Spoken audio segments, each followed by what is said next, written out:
What's the most terrifying we need to leave now moment you've ever experienced? Story 1 years back, I was walking into a bank. As I pushed on the door, I locked eyes with a teller inside. She was looking at me, shaking her head no. I then saw a person with a gun was robbing the place. I quickly backed up, ran to my car, and called 911. Someone may have in my pants, not sure who though.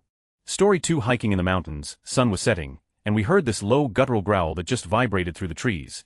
No idea what it was, but the hair on my neck stood up, and we booked it down that trail faster than I thought possible. Felt like something was hunting us, and it wasn't friendly.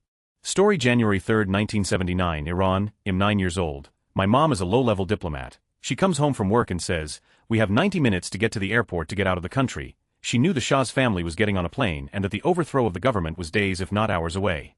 We got on the cargo plane with one suitcase between the four of us and maybe 500. Sure enough, next day was the overthrow and lots of people were killed or executed. That's how I wound up in the United States. Story 4, I was in Curitiba, Brazil at a communist-themed bar called Fidel. The bartender was wearing a Che Guevara hat and sort of had that look. I was with like 4 other Americans. After a while the bar emptied out. We were the only ones in there aside from the bartender. Suddenly, the bartender went over to the door, locked it and closed a metal shutter over it, so we were trapped inside. He looked at us and pointed to a stairwell, and said upstairs. Now we were all freaked out but figured better do what he says because he seemed serious. We went upstairs to this small room with chairs and a coffee table thinking he was going to rob us or kill us or something, and I was looking for a window or some way to get out. We wait there in tense silence for a few minutes. Then he comes upstairs with a huge bong, explains he closed the shutter because one of the customers in the bar previously had harassed tourists and had pulled a knife on someone the other day and tends to linger around drunk outside the bar. He suggested we wait upstairs for 30 minutes or so until the guy had stumbled home. Then he smoked us out on his huge bong and we had a laugh before going back to the hostel. Story 5, I was out on a run, and I noticed this old woman probably 60 to 70 sitting on the curb. She waved me down and so I ran over to her. She needed help getting up, but as we were talking I just got this feeling in my gut that something was off. I felt really horrible abandoning an older woman who claimed to need help, but I couldn't shake that feeling, so I apologized for not being able to help and ran off. I looked back just a few seconds later, and this dude in a black truck pulls up to her and she gets up and gets in no problem. I probably broke a PR. I ran home so fast. Maybe I was just a paranoid female teenager, but to this day 15 years later I still get chills thinking about it and feel like it may have been a ploy to try to kidnap me. I was training for a marathon and ran that route a lot, so they could have been expecting me. Story 6, 2 a.m. or so, driving in an unlit road. There was a guy laying on the road perpendicular to the road. The person driving slowed down and started to take off his seatbelt. To move the person off the road, something felt off, so I told him not to stop and drive around. The body wasn't there anymore on the way back. Could have just been a drunk guy, or it could have been a trap. You'll never know. Story 7, I flew into a smaller terminal at the Cancun International Airport with 2 friends. I'm American and they're European nationals. After passport control, a border patrol agent says they have a taxi waiting if we'd like to take it. I decline, saying I'd rather take the shuttle to the main airport, but my 2 friends tell me I'm being paranoid and get into the car. It was locked from me inside, but luckily the Mexican police show up before the car starts driving. They tell us it's an illegal taxi and they offer to give us a ride to our hotel instead. Before my friends can answer I say thanks but no thanks, and we finally take the shuttle, called a real taxi, and made it to our hotel safely. It was one of the few times being a paranoid American really worked out. Story 8 was part of a wilderness camping trip as a kid with counselors in the mountains. We had just set up camp when all of a sudden people from higher up were fleeing down and everyone was in a panic. There was a forest fire rapidly descending down towards us. The counselors basically threw what they could back in the vans and wrangled up 15 kids and got us out. We ended up at some random restaurant. As an adult I think about how terrifying it must have been for those young counselors responsible for a bunch of 10-year-olds' lives to get us to safety. Story 9, the Seoul Halloween crowd crush in 2022. I was there with my friends, surrounded by dead people. It took us about 5 hours to leave the scene. I still can't get over it. RIP to the victims. Story 10, driving in Mexico, north of Monterrey. I was in a big Suburban and suddenly feel this bump from behind. Look over to see a taxi with 2 guys in the front. They were waving for me to pull over. I noticed there was no back seat. I immediately thought nope, not pulling over to end robbed, raped and shot in the desert. I floored it and left them behind. Story 11 won't be as bad as some, but was driving in remote Cambridgeshire Fens, 40-ish miles of terrible roads. Sun was going down, and we pulled into a Dodge flat-roof pub to use the bathroom. Went in. The bar was completely full of blokes silently watching the TV. Not one of them moved, said anything or acknowledged me in any way. Not even the barman. Got to the bathroom. Light wasn't working, had to in the pitch black. Blokes were in the same positions when I got out. Got back in the car. My GF said she needed the loo too. Told her to put her seatbelt back on, cause we were leaving now before we're burnt in the Wicker Man. I know it sounds silly. I just didn't want to be there when the sun went down. Drove like the clappers until I reached the motorway. Then we pulled over again. Not sure why, but one of the creepiest and most unnerving experiences I've had. Something just told me to scarp her. Story 12. I was at an outdoor music festival as a teen, in the heat of summer, with a delay in the setup of the next band. We were in the middle of the crowd and the energy was becoming very tense. People started throwing flattened water bottles across the crowd and at the stage hands that were moving as fast as they could to fix whatever the issue was. By the time the pre-show music started, the crowd began to sway involuntarily from pushing from the back. We agreed it was time to go, but then the band came on as we were trying to move sideways out of the crowd and everyone rushed forward. A 300-pound dude fell on my friends and I, and it took 5 men to get him off us while others around us were trying to hold back the rush. Once we were up and moving again, a mosh pit broke out around us. I will never forget the 65 with a red mohawk that saw our trouble and shouted the only way out is up and offered us his laced hands for us to take a step as he tossed us up to crowd surf out. I almost lost my shoe while crowd surfing, but we made it out safely and hung back for the rest of the shows. God save the punks. Story 13. I was 8 at a restaurant with my cousins, mom and aunt, also the same age as us kids at the time, 8 to 12, we were celebrating birthdays. This was a hole-in-the-wall restaurant. 2 guys came in acting suspicious. They kept looking over at our table. We were the only ones there other than the 2 people working. One kept feeling around his pocket. The one guy was very nervous. He went outside and threw up. After a little while his partner went out and seemed to be trying to talk him into going back in, but he wouldn't. The partner came back in by himself for a while but eventually left without ordering anything. My mom was on alert and was telling us 4 kids to get up now and leave, which is what I think prompted the guys to leave. I knew as a kid something was very wrong. As an adult I 100% believe it was a planned armed robbery, but the one guy had second thoughts seeing a mom with 4 cute little girls there. If they're out there, thanks for not traumatizing us. This was 30 years ago. Story 14. Not terribly terrifying, but led a group of students boarding school to a roller skating rink. We pull up and there's a KFC next door. Kids always want fast food, so I said okay, they'll get a Coke and then go to the rink. When I got to the register, the cashier said those seem like nice kids, always nice to hear that they are being polite. I say something like thanks, yeah they are nice kids. She replies you probably don't want to be here after 9. Thankfully, the kids figured out that a metal detector at a roller skating rink is a good indication we don't want to stay long. We were gone at 815. Story 15. I was staying at a roadhouse in the Avenue of the Giants. The roadhouse had an attached bar and restaurant and the locals were talking about possible mountain lions in that area. Early next morning, I drove a few miles north, stretched, and set out for my run. A few yards down, I heard what could be described as a child wailing.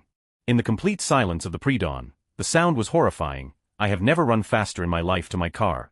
Story 16. Heard shooting while on a walk on a park. Something about being in a group of people running in desperation really makes you feel like prey and your primal instincts just take over. Story 17. Not a leave now moment, but a think quick moment for sure. I lived in a small condo gated in Santa Monica in the 90s. I was in my back bedroom folding clothes and heard a knock that sounded like it was at my neighbor's. Another knock, then I felt like I needed to go check. I walked into the living room just as my front door was opening and a young man was stepping into my place. My reaction wasn't fear, it was anger. I screamed, who the F are you and what the F are you doing here? He mumbled something about being a college student and I moved towards him and told him to get the F out. He ran away. The West Side rapist was on the loose back then and it wasn't until after that I thought about that. I called the police and reported it. Turns out that's who came to my door. He was captured shortly after that. That was a lesson he'll never forget. Fight back. I was prepared to take him on physically if he hadn't left. Story 18. I absent-mindedly got on an empty subway car and realized at the doors closed that it was empty. Everyone in the next car was pressed up against the window, watching me and see the overwhelming smell of that I had just chalked up to summer in NYC was coming from a naked man at the other end of the car who had covered himself and most of the seat, floor, and window near him with. He seemed to be squaring up. I turned and tried the door between the cars but it was locked. The people staring at me tried theirs. Also locked. They gave me sympathetic looks. As the train started moving, dude slipped and fell with a wet thud and he howled. I was uncomfortable.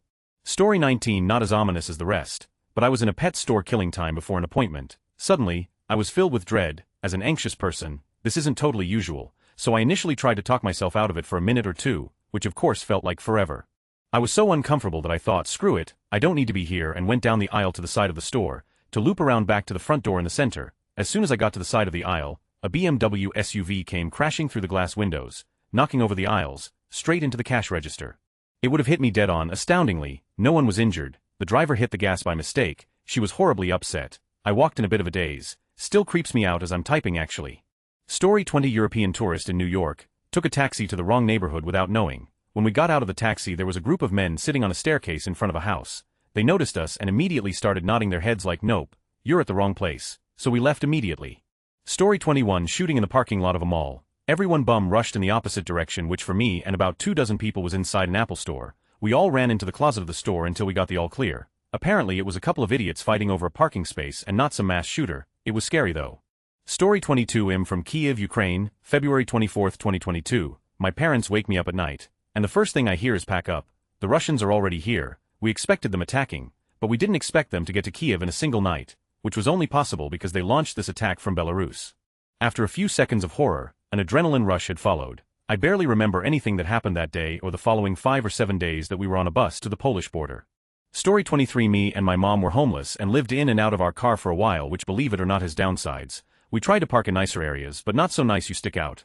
One night 2 dudes started banging on the windows and yelling what sounded like German. We live in Mass, USA. You never really slept when you were sleeping in a car, kind of just this half sleep, so mom instantly woke up, turned the key, and we left. She made peace with my grandpa after that, and we stayed with him, thank God. So all through scary. Thank you, darkly dressed, possibly German carjacker dudes. Story 24. I was in a store with a friend. I was looking at the aisle with my back towards most of the store. I felt a presence coming up behind me, so I turned around really fast. It met with a guy right up in my face, crouched a little, his hand stretched towards my waist. He either tried to grab he tried to grab my wallet.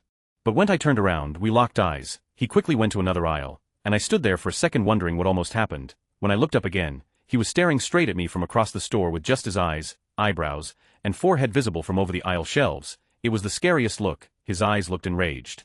My friend didn't notice that anything happened, but when I saw him glaring at me like that, I told her immediately, we need to go. She didn't ask questions and we left. I didn't report it, but I wish I would have. I was scared and just wanted to leave. Another time I was walking down the street and I saw a guy started following me.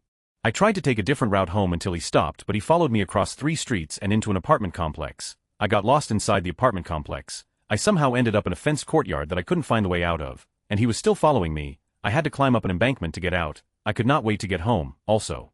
I unknowingly got in the car of a driver who was on coke and extremely agitated. You can guess how that ride went. Okay, last one I promise. I was very young, maybe 7 or 8. I was playing outside in my cul-de-sac with some neighbor kids around the same age as me. All of us were girls. This huge maroon van pulls into the cul-de-sac with the window rolled down. He pulls up slowly to where my friends and I were playing on the sidewalk. He tells me I need to go to the hospital. Do you know where it is at? Can you take me to the hospital? I told him I didn't know where it was. We all ran inside right after. Story 25. Me and a friend were playing along a river bend in Michigan after a modest rain. The river curved at the spot and carved into the sandy hillside, and the sand made this really nice, almost beach-like cove. So we are sitting there playing, making sandcastles and such, and we hear this series of snaps and look up, and the trees on the hilltop are just sort of shivering. We both just sort of panic-bolted, not even understanding why, and about 5 seconds later the entire hilltop just sort of liquefied and slushed down over the bank and into the river. I'm talking like maybe a 40 by 100 foot area. Trees and all just collapsed. Story 26 wasn't so much as we but me. I was early elementary waiting for the school bus in my driveway. I lived in the country, so they picked you up at your house, and I always waited halfway down my long driveway until I saw the bus crest the top of the hill. While I was waiting, that classic pedo, windowless, unmarked utility van pulls into the bottom of my driveway. A man pops his head out the window and waves at me and says he lost and needs directions. I instantly get that bad feeling about the guy and start slowly backing up my driveway, shaking my head no at him. He says he can't hear me and asked me to come closer. I refused and kept backing up the driveway. My mom saw this from the kitchen window and came out to see what was going on, and he backed out and left. Not long after that, a girl was grabbed by a man in a van that matched the description of the one that stopped in my driveway. Thankfully, she wiggled out of her backpack and got away, but I don't think they ever found the guy. Story 27. Not terrifying, rather lucky. I heard of a house party after a local concert. It was at my friend's house, who was under 21. I was just over 21. I figured there would be more people my age because of who attended the concert. I showed up with a case of beer and realized I was the only of age person there. I said, "You'll keep the beer, I'm out." As I was leaving, just out of the driveway and on the street, I saw 2 cop cars coming up with their lights off to bust the party. Story 28. My dad had just gotten out of jail and had a deep, deep hatred for my mother. His only goal was to murder her, and he was on a serial killer movie unstoppable kind of bender due to 2 days of freedom, aka 2 days of meth use. We were notified of my father's release 2 days before, so my mom packed her and moved in with me. Now, this is before security cameras and smartphones. So anyways, my mom worked nights. She clocks out at midnight and proceeds to drive to my apartment. Unbeknownst to her, my father had stolen a car and hid outside of her work. He discreetly followed her to my apartment building and laid in wait. Well, morning comes and my mom realizes she's locked her keys in her car, so she calls AAA and they come unlock the car for free. My father is still watching from up the street in a stolen car, so my mom thanks the man and goes back in. From the street to my apartment complex is a rather long walk, and my complex was not gated. So he gets out and sneaks his way around so as to not be seen by my mother. He watches her go up 2 flights of stairs. He knocks on my door and says, "Ma'am, it's AAA. I forgot to have you sign the invoice." My mom innocently opens the door and barely gets it open 1 inch before he forces his way in. There's a one-sided struggle. Lots of physical and violence. Then they leave in my mom's car. The above paragraph was told by my mother to me and the cops. I obviously wasn't there. So anyways, I get home after my shift and see there's been a struggle. There's blood, broken picture frames used as a weapon, and some of my stuff missing. I just knew. I knew in my heart of hearts that somehow he found her. My heart sank down to my feet. What made things even worse was the fact that Los Angeles Police Department wouldn't do anything. This isn't an isolated incident. Every time he gets out of jail, it's straight for us, and nobody knows it, but they don't give a. So I knew it was solely up to me to find her. The day I got the letter he was getting out, she came over and we made a contingency plan. My father was a homeless drug addict, he had no friends or family besides us, he would do anything for $1. We knew we could buy some time with him if we say something along the lines of okay, I buried some money in case of an emergency. It's a lot, it'll take you to go get it if you let me go. My dad's thought process is more money more meth. So sure enough for my mom since I wasn't there, once in her car he falls for our plan. LA has a huge park called Griffith Park, and my mom and I used to go hiking on this trail, so our scheme was to tell him the money's buried in a can by a certain tree, so they drive there, and start walking. It's a Tuesday at 12:15 p.m. The particular trail is not very busy. I show up and sure enough I see my mom's car parked at the trailhead. I knew she was alive and I was going to rescue her. The sheer terror and panic in my heart and soul had been replaced with hope. After a short hike I come upon both of them on their hands and knees digging in the dirt just off the trail. Neither sees me as I make it a point to be super quiet. With my dad down on all fours, I jumped on his back and we wrestled a bit. My mom took off screaming towards the parking lot. I eventually reached a leveraged position where I was able to choke him unconscious. Or so I thought. I threw his limp body down and turned to run after Mom, but he sprung back up quickly and a chase ensued. He talked me after a few steps. We are going blow for blow now, Mom nowhere to be seen. I end up beating him to a pulp, to the point where I broke a bone in my left hand and my right wrist. He's alive, but bad, and hope he gets the message. I leave him there, and make it back to Mom. She's waiting by my truck crying. Dad has her keys so we get in my truck. He's straight for the nearest police station, and the rest is history. He gets picked up 2 days later sleeping at a random park. After one night in county hospital he's sent to county jail. The judicial process is very slow in Los Angeles County. A few months later is his trial. Mother and I testify. The police testify. My father's sent away for a decade. He died a few days after he was released. Drug overdose in the same parking lot of the trail in Griffith Park. The world is a better place with him dead. I'm married now. Mom has grandkids and a daughter-in-law. There's lots of love in my life. Replaced all the darkness. APD. I was longboarding back home after being at a friend's. It was like 3 a.m. and I was slightly drunk. I'm in the middle of my city, longboarding my way peacefully. I saw 4 guys walking together in front of me coming my way, and spreading to I assume let me go through like 2 on each side of the street. Before I have time to think I'm passing the first guy, who hits me in the back of the neck with a telescopic baton. I never went that fast in my life. I guess they were surprised I didn't fall. They threw few glass bottles at me and ran after me, but I was luckily faster. I had a huge bruise on my neck for a few weeks. Don't want to know what would have happened if they got a hold of me. Story 29. I was in China and me and a bud were walking late in a pretty heavily trafficked part of the city. There was this guy handing out girl cards, which are like little business cards for brothels as well as scams where they'll beat you up for your money. We ignored him. Then I hear him on the phone line a second later. Get over here quick. I heard that and noticed the usual police presence had left. So I turned to my friend who didn't speak Chinese and told him we had to get out of there. We turned back around and grabbed a taxi at the street we just crossed and got the out of Dodge. Edit forgot to add this detail that I later learned he was a part of one of the beat 'em up scams and always had a watermelon knife on him, think machete, but like 75 the size. Story 30. Lived in Maine. Went into the grocery store for a few items and saw this very off-looking individual walk down the ice cream aisle where I was. I got an insanely weird and panicked feeling, and told my girlfriend that we needed to leave immediately. It made no sense at all, but we quickly went through self-checkout and left. 5 minutes later this happened. Story 31. I was living in Europe and was walking down the street at night. Not very late, maybe 8 p.m., with my at the time. He was talking rather loudly and clearly in American English. A guy walking down the street ahead perpendicular to us looked over at us and kept eyeing us. He had something baton-like in hand and was swinging it around by his side a bit. I quietly told my to shut up, but of course he still loudly asked why. I said that guy is giving me seriously bad vibes and he brushed me off. We turned down the same street that guy was walking on because I insisted on picking up some food and it was the only street with restaurants still open. I made us walk on the far side of the street. Sure enough, that guy had stopped and was waiting in the shadows. When he saw us, he started following us. We went into the restaurant, and he followed us in there too and went and sat at a table without ordering. By then my believed me but insisted on still getting his food. I could see at that time the guy was carrying an umbrella, but the way he was holding it suggested he intended to not use it for rain. It wasn't raining that evening even. We got my food to go and left. And of course that guy followed us. Luckily, a large group of people came out of a bar club a couple doors down. So I grabbed my hand and wormed us in the middle of them and then dashed down a small cut-through street and we ran to get around the curve so we couldn't be seen. Thankfully we lost the guy at that point, but I have no doubt we were very close to getting jumped, beaten and robbed, and I've since dropped the dead weight that X was. Story 32. Encountered a pedophile while playing on the playground when I was about 9, this being the 80s and me being the oldest. I had to round up my 2 younger siblings and convince them we really needed to get home without alerting the guy that we thought he was a weirdo. My mom called the cops when we got home and they caught the dude. We had to go to the station and ID him and everything. Story 33. When I was 11, we were at the beach and the day was good but not exactly sunny. There was a rain forecast but only for later in the day. Far away in the horizon I saw a black line in the sky. I counted a few minutes and looked again. The black line was now a thick black bar. Couple minutes later it was the darkest storm cloud I've ever seen. I went to my parents and said that we need to leave now line and pointed at the cloud. Right when I pointed we could see the flashes of lightning in the black cloud. We barely had time to drive and stop under a bridge when the town was hit with, according to the radio, 80 miles per hour winds and hail the size of eggs. Storm didn't last 10 minutes and the sun was back.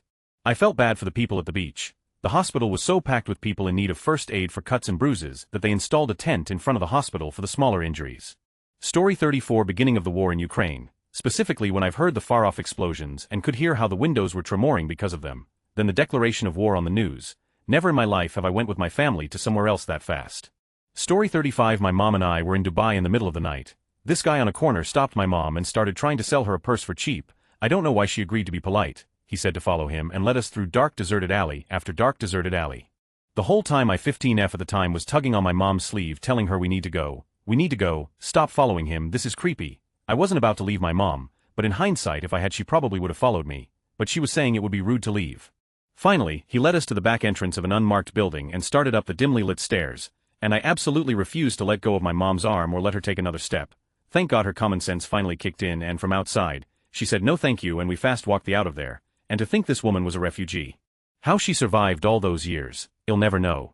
Story 36. This happened to me last weekend. I was driving home from work at 3 a.m. and needed some gas. I pull into this gas station that's closed but pumps are on, and immediately see a car pull in from the other side of the gas station. They slow roll by me. I look in their car, and they're both staring me down. They stopped at one of the pumps and I'm like, nope, and I leave without gassing up. I think my gut was right because as soon as I started driving those guys just drove off. They were not there to get gas. Story 37. There were a few growing up. Two friends and I were exploring a nearby mountain and we noticed what looked like a large animal den at the base of a huge pine tree. It was early spring so we could see there were human footprints in the snow leading up to the den. We assumed it was just someone else checking out the hole. We walked within 30 feet or so and this guy dives out of the hole in a dead run carrying a shovel and screaming at us. We took off running and telling our fat friend to hurry up or he's going to get deliverenced. The crazy guy eventually gave up. One of the friends said they saw him outside their house later though, but who knows. There was also the time in 3rd or 4th grade when a kid tried to bring a loaded .30-06 on the bus to shoot some of us. The bus driver shoved him out of the bus and stood in the doorway blocking him out. He aimed right at her face several times but she didn't budge. They had their verbal standoff till police arrived. He ran off into the woods with his rifle and we went to school. He ended up going to juvenile hall till I saw him again around 8th grade. Story 38 was in a busy public square in France, and a car drove by, slowed down, and someone threw something out of the window that landed with a metallic plink sound about 20 feet from me. Lady sitting on a bench next to where it landed jumped when she saw it. It was a small propane cylinder, wrapped in duct tape. I picked up my kid and ran. It didn't blow up, and police who arrived a few minutes later didn't make a big fuss, but it sure as looked like an IED to me. Story 39. When my friend was groped in the woman's bathroom in Juarez, Mexico border to El Paso, me and a friend grabbed the guy and beat him up. When the doorman saw what we did he went white and immediately told us to run back to bridge the crossing point to US. We had beat up a notorious gang member, and he knew we'd be killed if we got found. Story 40. When I was young, I was in a school shooting. It was announced over the intercom that there was an active threat in the school, but for a reason I can't remember, my teacher at the time thought it was just a drill, so we remained in our seats and continued working on our assignments. I remember just starting down at the page unable to move, and I just knew it wasn't just a drill. There weren't any sounds of shots fired yet, or screams, but my body was reacting with such fear that I knew. By the time that my teacher eventually realized it wasn't a drill, I was already debating on running out the classroom door since we were very close to the school's entrance, where I could have gotten out. Obviously that wasn't the best idea, and I didn't do it, but the gut feeling I had in that moment was crazy. Edit. Coming back to this, the gut feeling could have been attributed to the fact that my brother was in danger, and later died during the shooting, sibling bond and all that I guess. Story 41. When my house caught fire, my son was still in bed, asleep, and I had to almost drag him out. Huge relief when fire rescue arrived. We were all safe though, some damage to the house but nothing that couldn't be fixed. Story 42. 4th of July out in the wilderness. Me and my ex-GF figured we'd sit at the base of the foothills and take in the town fireworks, picnic style, the whole 9 yards. We're sitting there around dusk with no one around, and then I look about 125 meters away and saw that something was in the tall grass with its head popped up. It looked like a mountain cat at the distance. I didn't think too much of it, thought my mind was just playing tricks on me, so I looked away. A minute or two later I look back over in the general direction and this cat is a little more defined and making a direct line for us. I ask the ex-GF if she sees what I see, and she says, "Oh my god, that's a mountain lion." We didn't wait to ask questions. We noped the F out of there.